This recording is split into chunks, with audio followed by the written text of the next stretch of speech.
नमस्कार दोस्तों, आपका अपना स्वागत है study with Neeraj sir channel पर।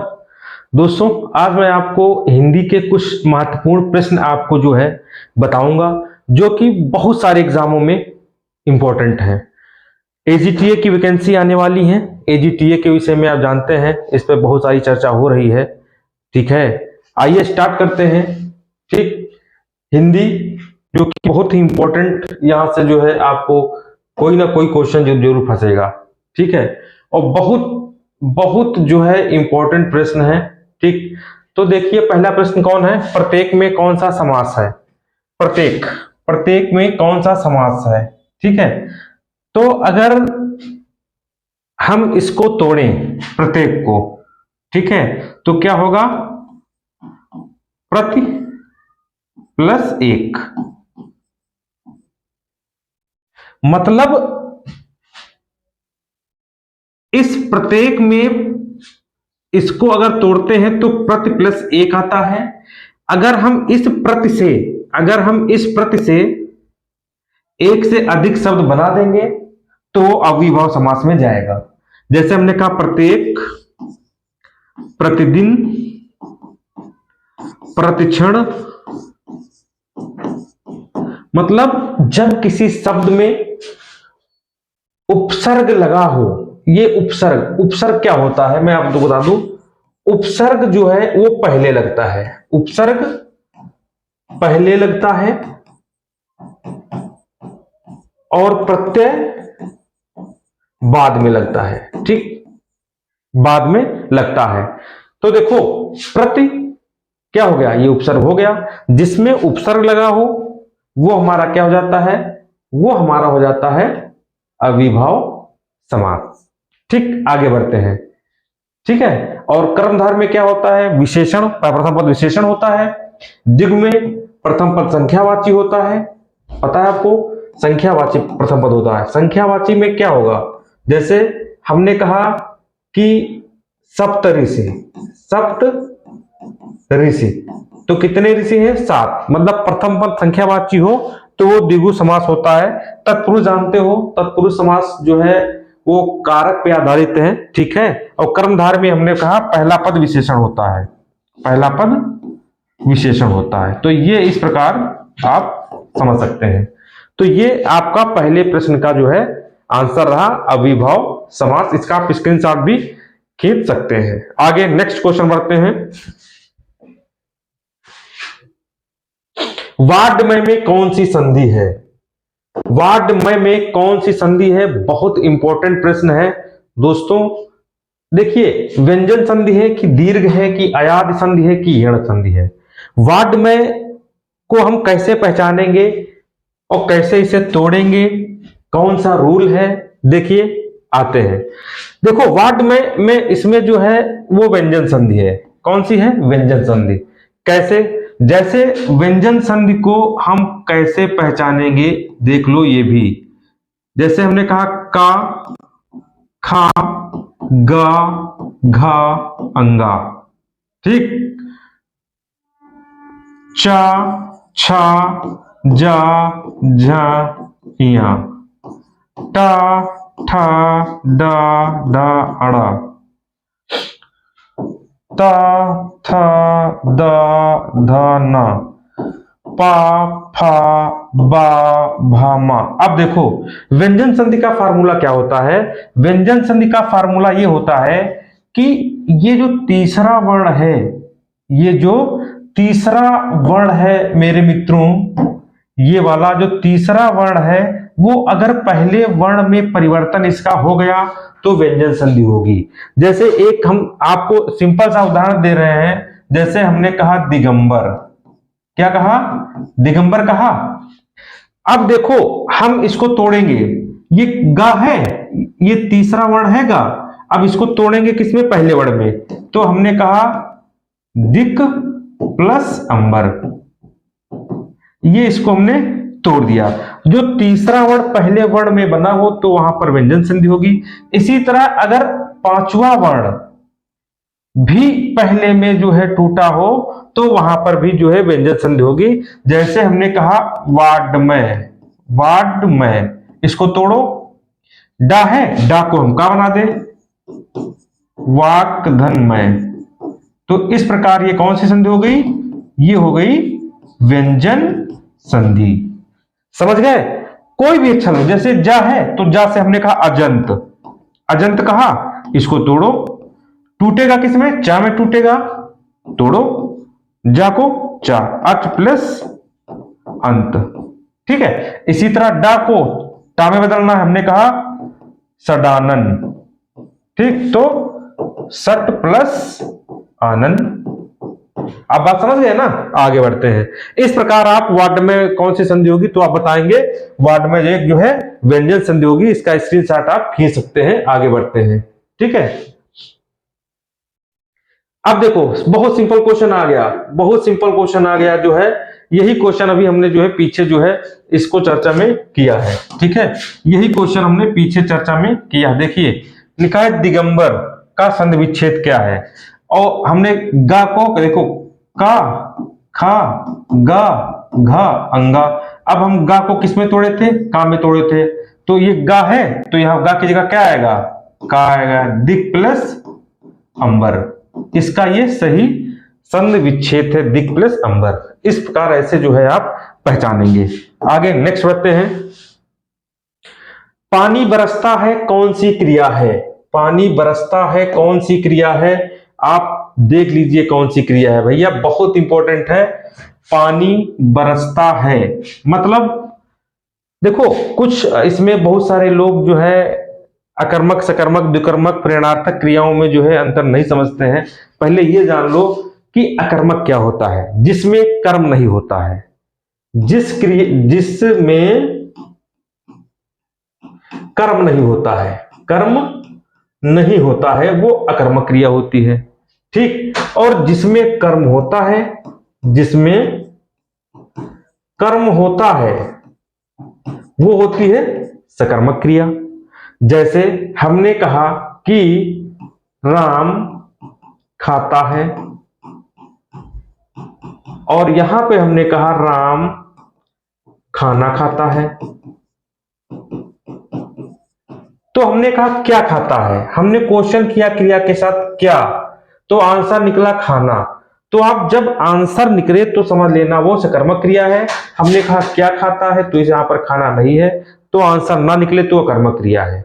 अब पानी बरसता है, क्या बरसता है, पानी। लोग ऐसा कहते हैं क्या बरसेगा, पानी, तो मतलब सकर्मक क्रिया। बात समझ रहे हो? नहीं, मतलब देखिए ये सकर्मक क्रिया नहीं है जब कोई यूनिवर्सल ट्रुथ होता है।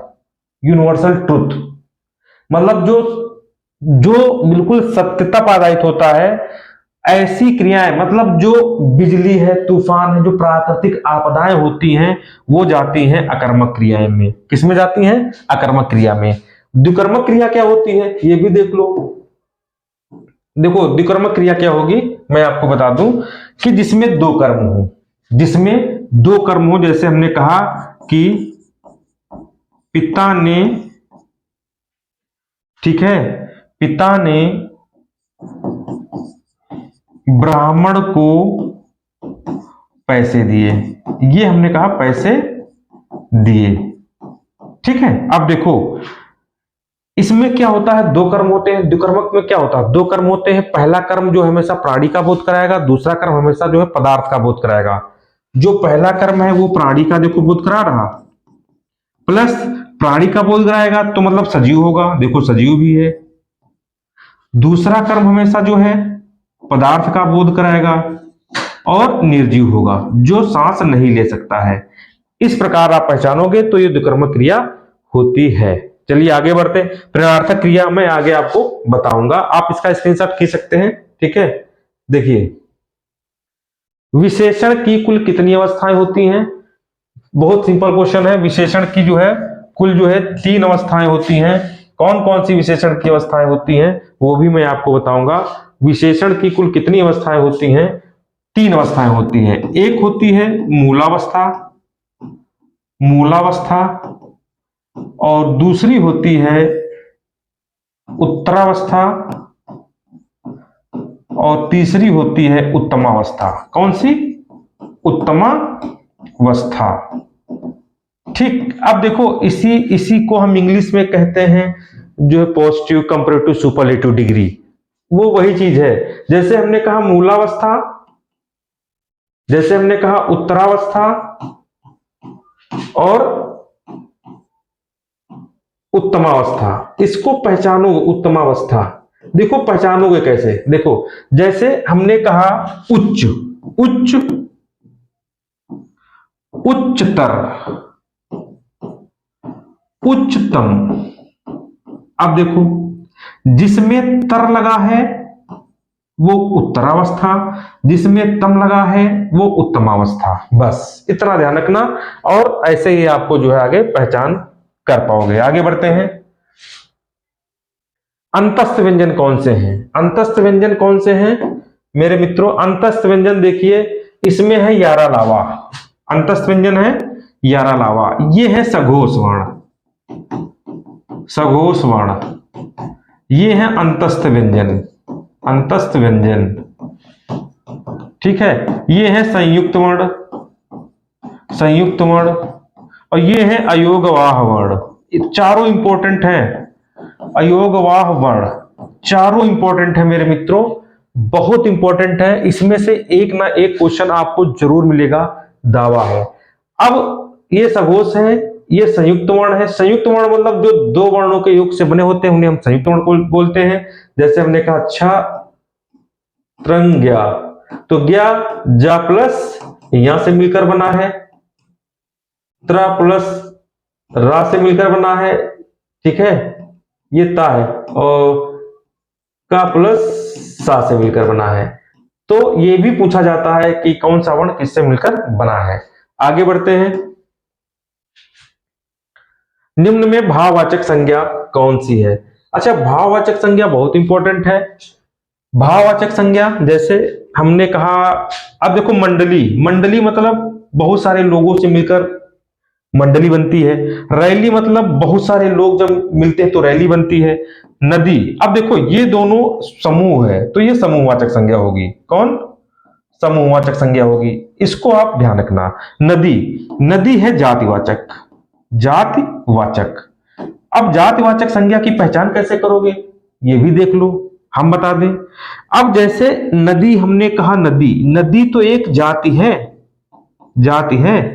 अगर इनके नाम आएंगे गंगा, जमुना, सरस्वती, ये नाम आ गए, तो जब नाम आएंगे तो ये व्यक्ति में जाएंगे। अगर इनसे संबंधित पूरी जाति आएगी तो वो जात में जाएगी। खटास, ये आपका भाववाचक संज्ञा है। क्यों? क्योंकि इसमें प्रत्यय लगा है आस, आस प्रत्यय लगा है, प्लस जो है जो मन के अंदर भाव उत्पन्न होते हैं वो जाते हैं भाववाचक संज्ञा में। भाववाचक संज्ञा की पहचानने की एक और ट्रिक है, मैं आपको बता दूं, बहुत इंपॉर्टेंट ट्रिक है। जैसे मैं आपको बता दूं, अगर किसी जो है उसमें क्या वर्ड के अंत में, शब्द के अंत में ता आ जाता है, पा आ जाता है, आस आ जाता है, आहट आ जाता है, आवट आ जाता है, आई आ जाता है, त्वा आ जाता है, पन आ जाता है, तो ये सारी भाववाचक संज्ञाएं जाएंगी। जैसे हमने कहा मूर्खता, देखो ता लास्ट में आ गया। हमने कहा बुढ़ापा, देखो पा आ गया कि नहीं आ गया? ठीक है। जैसे हमने कहा खटास, देखो खटास, आस आ गया। मुस्कुराहट, मुस्कुराहट, देखो आ गया। हमने कहा रुकावट, रुकावट, आवट आ गया। आई, हमने कहा रुलाई। त्वा, हमने कहा बंधुत्व, हमने कहा अपनत्व, हमने कहा ममत्व, हमने कहा बचपन, पन आ गया। तो इस प्रकार आप जो है भाववाचक संज्ञा को पहचानेंगे। आगे बढ़ते हैं दोस्तों, इसका स्क्रीनशॉट खींच लो, बहुत इंपॉर्टेंट प्रश्न है। देखिए एक क्वेश्चन में आपको बहुत सारे क्वेश्चन मिलेंगे। मैं बता दूं तो हिंदी की धज्जियां उड़ाना आप सीख जाओगे। Study with Neeraj sir channel के साथ आओगे तो आप धज्जियां उड़ाना सीख जाओगे। बिल्कुल हिंदी की धज्जियां उड़ा दोगे। एक क्वेश्चन में आपको 15 क्वेश्चन 10 क्वेश्चन मिलेंगे। आगे बढ़ते हैं। वाच्य के कितने भेद हैं? बहुत इंपॉर्टेंट प्रश्न है। वाच्य के कितने भेद हैं मेरे मित्रों? तो वाच्य के कितने भेद हैं? देखो वाच्य के 3 भेद हैं। वाच्य देखो, वाच्य के कितने भेद हैं? 3 भेद हैं। कौन कौन से मैं आपको बता दूं। वाच्य के कितने भेद हैं? 3 भेद हैं। कौन कौन से? देखिए, कृतवाच्य, कर्मवाच्य, भाववाच्य। भाववाच्य ये जो है वाच्य के भेद हैं। कृतवाच्य में कर्ता की प्रधानता होती है, कर्मवाच्य में कर्म की प्रधानता होती है और भाववाच्य में भाव की प्रधानता होती है। नेक्स्ट क्वेश्चन, आगे बढ़ते हैं। राम 1 लीटर दूध पीता है, इसमें कौन सा विशेषण है? राम 1 लीटर दूध पीता है, इसमें कौन सा विशेषण है? देखिए मेरे मित्रों, देखो इसमें निश्चित परिमाणवाचक है कि अनिश्चित परिमाणवाचक है, निश्चित संख्यावाचक है कि अनिश्चित संख्यावाचक है। देखिए अब यहां से आप पता लगा सकते हैं परिमाण मिस क्या होती है। परिमाण मिस होता है मात्रा। मात्रा ठीक, लेकिन इधर भी परिमाण है तो इधर भी मात्रा होगी। ठीक, अब लिखा है निश्चित और यहां निश्चित। निश्चित मतलब जब निश्चित संख्या का बोध हो, अनिश्चित मतलब जब अनिश्चित संख्या। तो निश्चित कितनी है? 1, मतलब 1 लीटर दूध, ये परिमाण है और ये निश्चित संख्या है तो ये निश्चित परिमाणवाचक विशेषण हो गया। अगर यहां पर होता कुछ लीटर दूध, कुछ लीटर दूध, तो आप निश्चित थे नहीं तो ये अनिश्चित परिमाणवाचक हो जाता। डन, आगे बढ़ते हैं। अभ्युदय में उपसर्ग है। अभ्युदय में उपसर्ग मित्रों क्या है? देखिए यही इंपॉर्टेंट। देखो कुछ ऐसे उपसर्ग होते हैं जो बराबर पूछे जाते हैं। कैसे? देखिए हम 2-4 उपसर्ग बताते हैं। जैसे हमने कहा अध्यक्ष, ठीक, हमने कहा आपका अभ्युदय, हमने आपका तीसरा वर्ण लिया अत्याचार। ठीक है, अत्याचार। आप उपसर्ग सीखिए हमसे, उपसर्ग की धज्जियां उड़ा देंगे। जिंदगी में उपसर्ग नहीं भूलेंगे, मैं बता दूं। जिंदगी में अगर उपसर्ग भूल जाए तो जो कहोगे मैं वो हार जाऊंगा। ऐसी हिंदी पढ़ाऊंगा कि आपको एजीटीए का कोई वैकेंसी है पूरे में पूरे ना सही करे तो बता दे। मैं बिल्कुल ऐसी पढ़ाऊंगा हिंदी की जिंदगी में आपने किसी से हिंदी नहीं पढ़ी होगी। देखिए अभ्युदय में उपसर्ग पहचानना कैसे। देखिए कैसे उपसर्ग लगाएंगे। देखिए जब भी कभी दूसरे स्थान पर आधा अक्षर हो, आधा अक्षर हो तो क्या करते हैं, आधे को हम पूरा बना देते हैं और छोटी की मात्रा लगा देते हैं। ये वाला ऐसे ही निकाल देते हैं तो ये हमारा बन गया अधि उपसर्ग। अब ये आधा मात्रा है, पूरा मात्रा लगाओ, छोटी की मात्रा लगाओ और आ लिखो।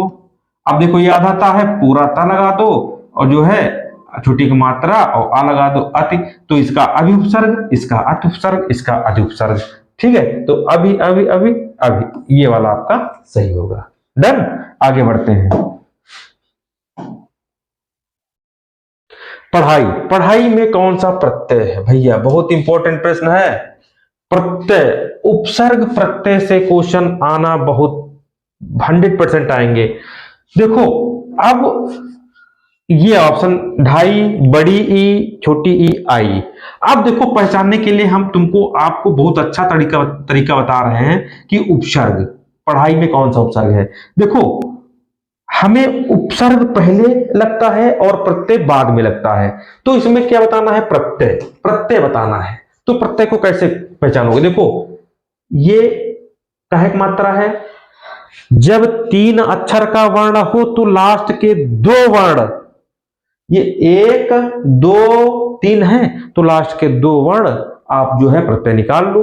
तो ये 2 वर्णों को हमको प्रत्यय निकालना है। 2 वर्णों में, 2 वर्णों में ये काहक मात्रा है? बड़ा आ का मात्रा है या काहक मात्रा है? बड़ी ई की है।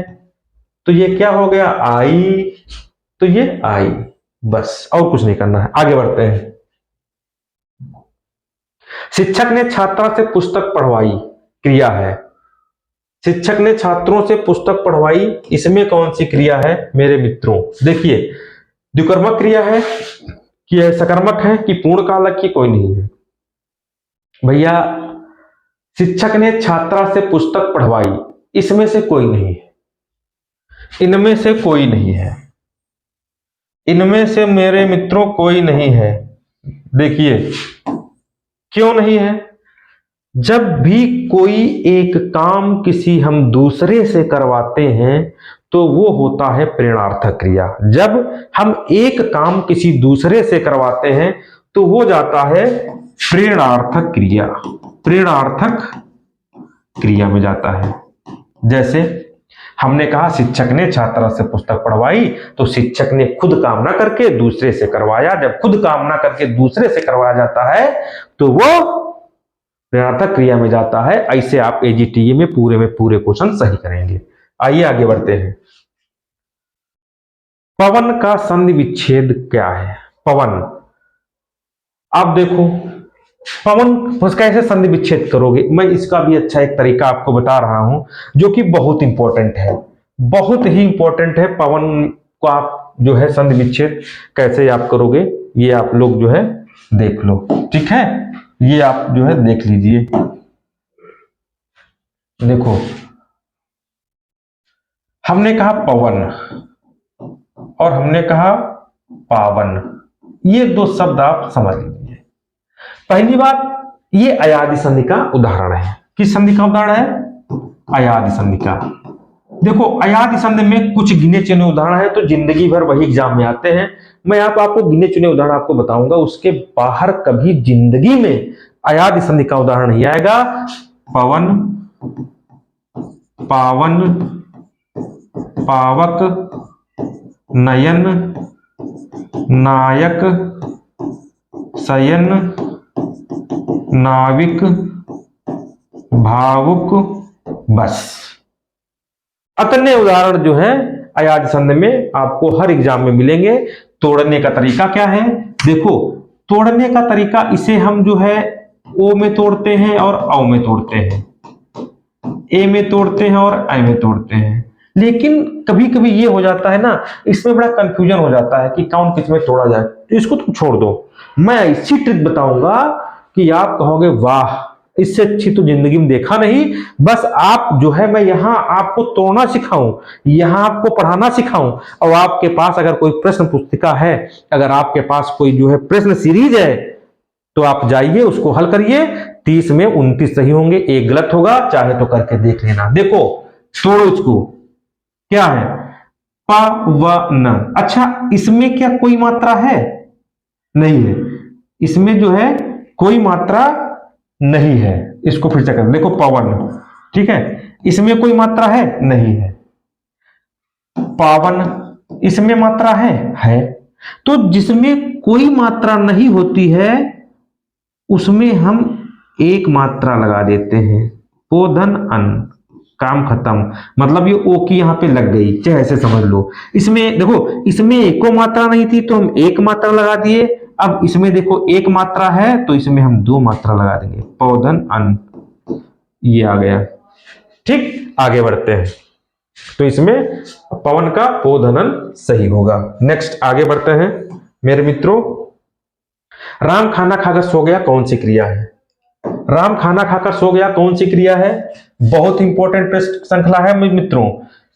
अब देखो बहुत सारे कहेंगे इसमें द्विकर्मक क्रिया है, जो कि नहीं है। द्विकर्मक में दो कर्म, मतलब देखो इसमें पूर्णकालिक क्रिया। हाँ, नंबर 2 इसमें है पूर्णकालिक क्रिया। कैसे? पूर्णकालिक क्रिया की डिफिनीशन क्या होती है पहले ये देख लो। जब कोई एक काम पूरा करके दूसरा प्रारंभ करते हैं, दूसरा प्रारंभ करते हैं, तो पहला कार्य जो होता है वो पूर्णकालिक कहलाता है। वो पूर्णकालिक कहलाता है। कैसे? देखो, राम खाना खाकर सो गया, मतलब खाना खाना और फिर सो गया, खाना खाया फिर सो गया, तो खाना खाना क्या हो जाएगा? वो पूर्णकालिक क्रिया होगी। जैसे हमने कहा चोर उठकर भागा, मतलब पहले तो उठा फिर भागा, तो उठना क्या हुआ? ये पूर्णकालिक क्रिया हुआ। नेक्स्ट आगे बढ़ते हैं। एक प्रश्न में आपको सब कुछ देखने को मिलेगा। स्पर्श व्यंजनों की संख्या जो है मित्रों कितनी होती है? देख लो, स्पर्श व्यंजनों की संख्या जो है वो होती है 25। मतलब काचा टाटा पा जो व्यंजन है वो होती है 25। ठीक है, आगे बढ़ते हैं। ये दोस्तों कुछ इंपॉर्टेंट इतने प्रश्न थे जो कि बहुत ही आपको बता दें एग्जाम में यहां पर आएंगे। मेरे मित्रों, अगर आप चैनल पे नए हैं तो study with Neeraj sir channel को जरूर सब्सक्राइब कर लीजिए। एकमात्र चैनल है जो आपको नौकरी दिला सकता है एग्रीकल्चर टेक्निकल असिस्टेंट में, नहीं तो फिर आप ऐसा ना हो कि बाद में आप पछताएं। दोस्तों, तब तक के लिए नमस्कार, धन्यवाद।